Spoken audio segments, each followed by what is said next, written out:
Making your own bread is one of the best ways to avoid the additives that go into many commercial loaves today. And the aroma of freshly baked bread in your kitchen is one of life's real joys. Many people enjoy the process of baking by hand, while for others a bread maker is a modern convenience they wouldn't want to be without. But we often hear from Which members who have been carefully following the recipes of their bread makers but have been disappointed with the results they've been getting. So we've travelled here to Patrick Moore's award-winning artisan bakery to find out what makes a great loaf of bread and how to avoid any baking disasters.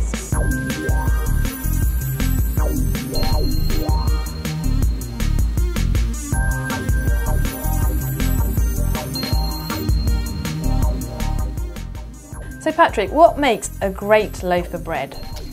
Well, a great loaf of bread really, as made from a bread maker, is something with a good crust, you know, that's nice, evenly well risen. It's got a lovely dome top, a nice thin but crisp crust, open texture and a nice mouthfeel. This is a good example of a seeded loaf, and you can tell texturally from where it's come from. It's risen about double in its size, which is an indication that it was baked at the peak of its rise. And what are some of the common problems people encounter when they make their own bread? Well, I've got a couple of examples just here. This is quite a good example of what might be considered as a not very good loaf. You can see it's very pale. It really is too firm. It's really airy. A crust as well. That's due to a recipe imbalance. Has been too much water, and also it's been baked on too low settings. And what about this loaf here with a very sunken top? I don't think too many people would be happy with this loaf. What's happened here? Well, this is actually a recipe imbalance as well. This is where there's been too much yeast added at the beginning of the mix and the fermentation. And what's actually happened is the loaf has actually come up, but because there's been so much action going on, it's actually sank back down into itself during baking. It's also been baked on too high a setting, and really the crust on it would be too thick, and it would be really difficult for somebody to get their teeth in. And this one doesn't look too appetising either. What's happened here with this one?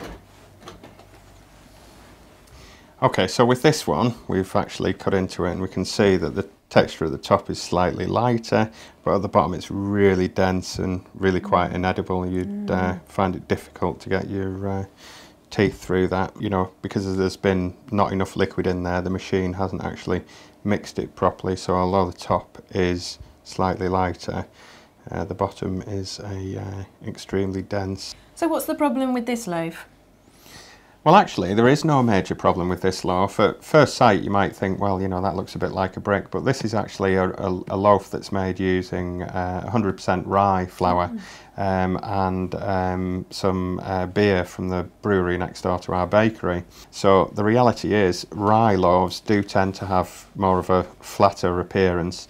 And this is actually quite a good example of a rye, because you can actually see the marks where it has risen from, and it's risen about 50%, which for 100% rye flour is quite phenomenal, really.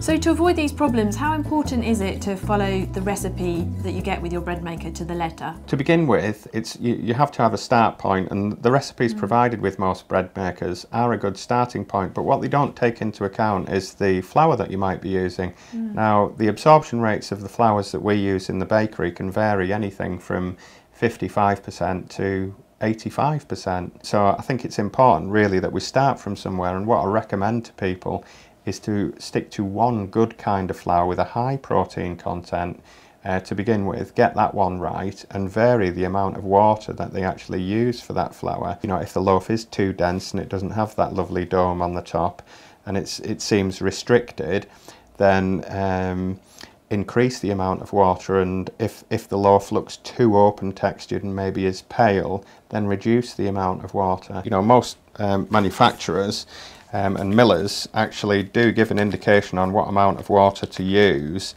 for their flour. I would always follow the miller's recommendations over and above a generic recipe that would come with the machine.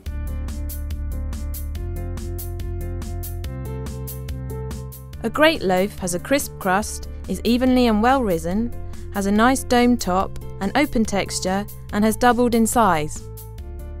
Baking the loaf on too low a setting results in a pale, open texture. Too high a setting will mean the crust is too tough. Adding too much yeast means that the loaf rises too early and then sinks. Adding too little water might mean that the ingredients aren't mixed properly, creating an uneven, dense texture. Too much water might result in a texture that's too open and airy.